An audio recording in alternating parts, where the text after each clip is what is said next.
Good morning, traders. It's Tuesday, the 19th of November, 20, November, January 2016, 8:01 a.m. Chicago time. Derivatives trading involves substantial risk of loss and is not suitable for all investors. Past performance is not indicative of future results. Several news items with the long weekend here in the U.S. The Chinese economy grew at an annualized rate of 6.8% for the December quarter, its weakest since the second quarter of 2009. Industrial production rose 5.9% year over year, missing the 6% gain that was expected. Fixed asset investment was also light, coming in at 10% versus 10.2. U.S. and other major powers have removed sanctions on Iran's exports after the previously isolated country complied with the nuclear deal. On Monday, Iran issued an order to increase its production by 500,000 barrels a day. Crude oil is higher today. Kind of counterintuitive, isn't it? The IEA says the world will remain oversupplied with oil by approximately 1 to 1.2 million barrels per day for 2016. France declared a state of economic emergency. The French president says that the country will spend more than 2 billion euros to combat high unemployment. His solution is to offer companies with 250 employees or less 2,000 euros per employee that they hire and retain for 6 months. This plan clearly wasn't very well thought out, but we'll see how that works out. Inflation in the United Kingdom edged up 0.2% year over year in December. This reading is the highest in 12 months after the 11 months were stuck in a tight range between 0.1% down 0.1% to up 0.1%. BOE Governor Carney released a statement saying they need to see further progress before raising rates on the journey to normalize their interest rates.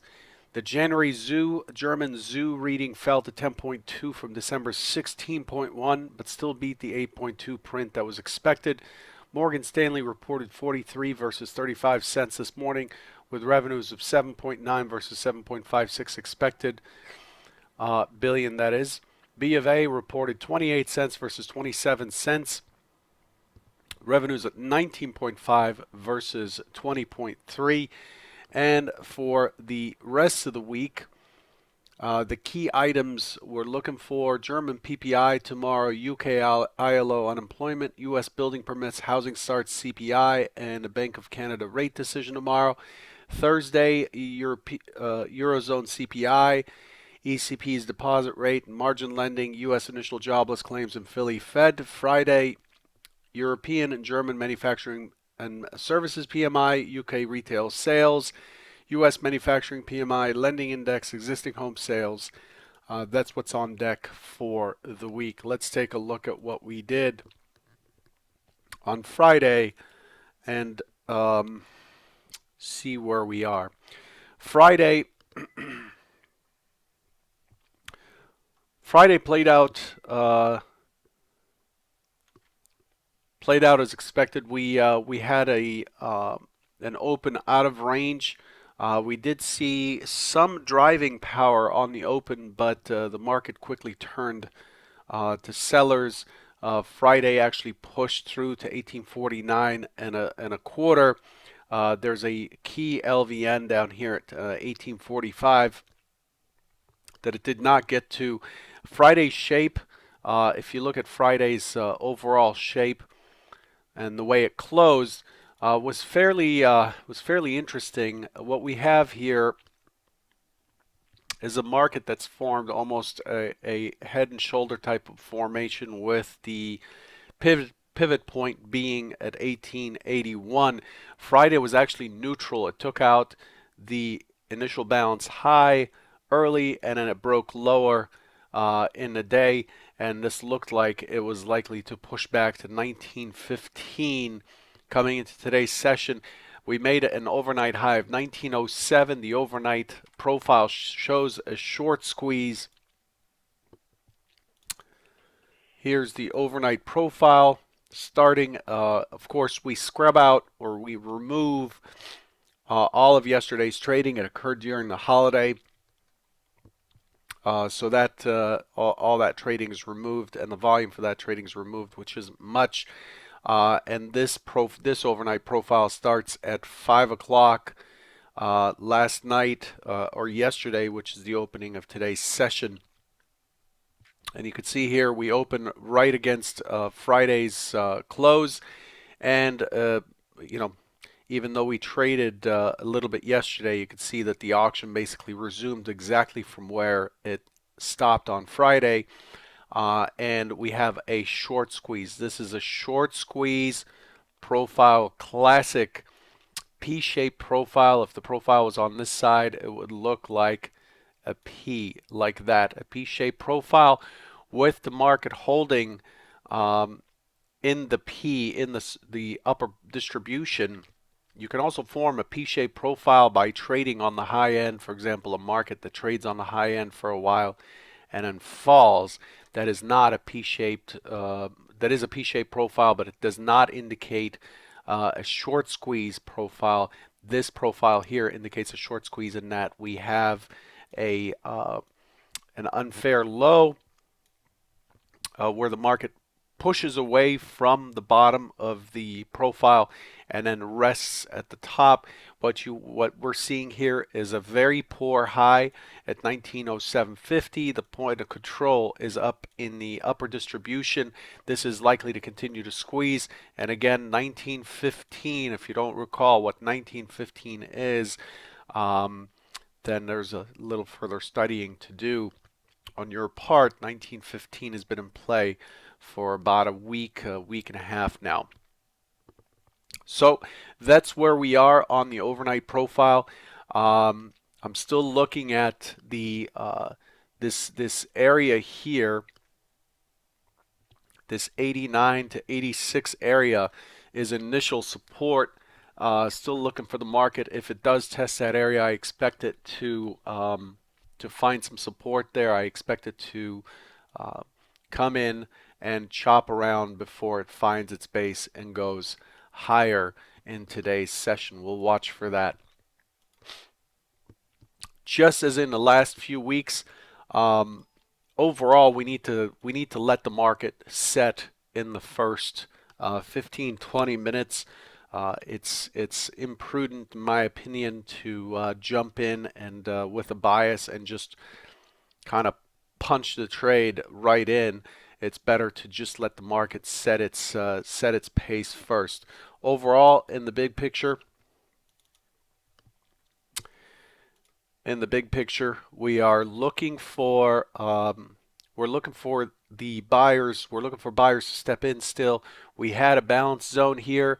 All of last week, we had a balance zone from Friday to Friday, Friday to Thursday, or Thursday to Thursday, and the market pushed through it on Friday and has pushed back in. Not sure what to expect here with the further pushes down. Again, we have tested this key low volume node. This is the lowest volume price in the area, and we have a double distribution up top with the cutoff point being right here at 1848.75. That's where that line comes from. The next distribution goes from 1848.75 to 1744. If we push through 1848.75, what do we expect? That's right, we're expecting 1810, the high volume node, to be tested right here, and that is 1810 if it pushes 1848.75. The market right now, in an auction perspective, the market right now is looking for buyers. It is unsuccessfully holding on to its buyers. It has tried and tried. You can see these tails.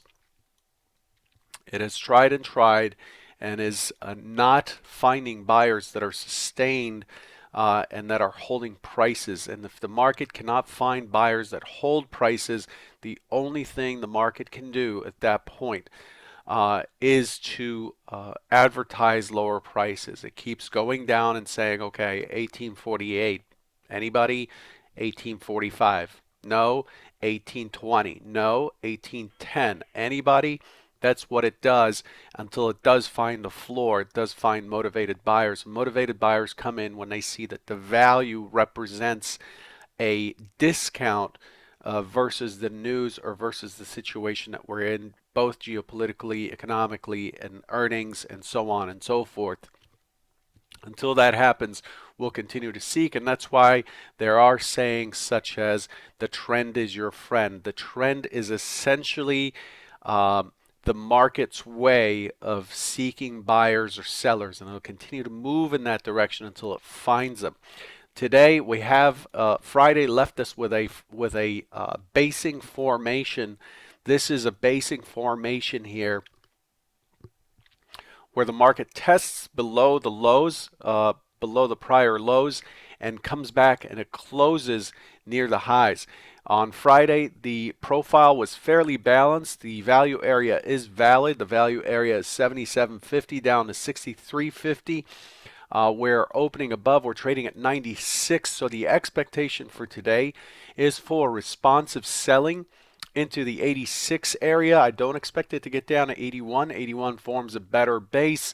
81 is also the low of our composite area, close to the low of our composite area. I expect it to be responsive on the open and then to push up and back into this 1915 quarter point of control, major point of control. This is the highest value area or the most traded area in this region. So the expectations for the market to resume the return to that balance, temporarily having found buyers. This isn't a great base. We don't have an excess low at the bottom, but it could be a good enough base for the market to return back into the 1940 40-ish area and to start pushing back up into the NFP range of 1946 to 1964 and so on and so forth, basically up here to test the other side of the composite profile in this area. We'll see how that goes, but I suggest that for the first 15-20 minutes, let the market shake out. Just let the pieces kind of fall where they are. Let's find out which way the market is likely to push. And the way we do that is we look for how strong the rotations are in one direction or the other. Is it responsive, meaning responsive today means it's moving back towards the most recent value, or is it initiative into the 1915, meaning the market is moving away from what it deemed to be value on the last session and is moving away from it? We need to see that. We need to see what kind of volume comes in. Again, rotations, the type of action, what direction we're moving at the open, moving to at the open, and what the volume is saying. So that's the rotations, direction, and the accompanying volume. That's those three things. The trifecta there tells us who is likely to be in control. Also, we've seen a reversal around 9 o'clock Central. After the first half hour, it seems like those who want to sell keep their hands off, have been keeping their hands off for the first half hour or so, and then they're stepping in to turn things over. The key thing, another key thing to monitor here, if we open, push the overnight high, and then dilly-dally around and cross the open again, then your target is likely to be this point of control. You're playing the value area as the point of control of Friday. If we push lower from the open and then consolidate and then start to push up, then you're looking for 1915, and then you're going to start looking for 1940 as the extended target up, which is too high for today probably. Although we've sold off a fair amount, there could be energy to take it there. But 1915 is a reasonable, if it pulls back, 1915 becomes a reasonable target. It puts it in the 25 to 28 point range from its base, if it bases around 86, 87 or so. So we'll see how that plays out. But again, The week's got a few items in it. It is better to be patient and just let the market set up before you step in.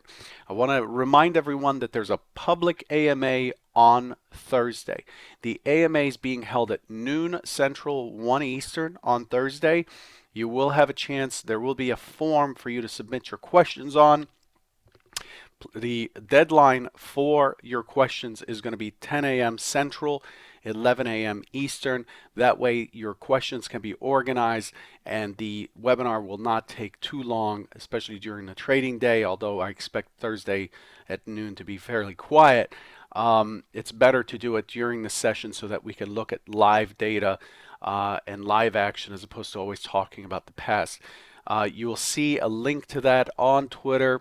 If you're at stage 5, you'll get an invitation by email. If you have already registered for the futurestrader71.com mailing list, which is also in the description of this video, you can follow that link and sign yourself up. Then you'll get an email as well with the link to the webinar.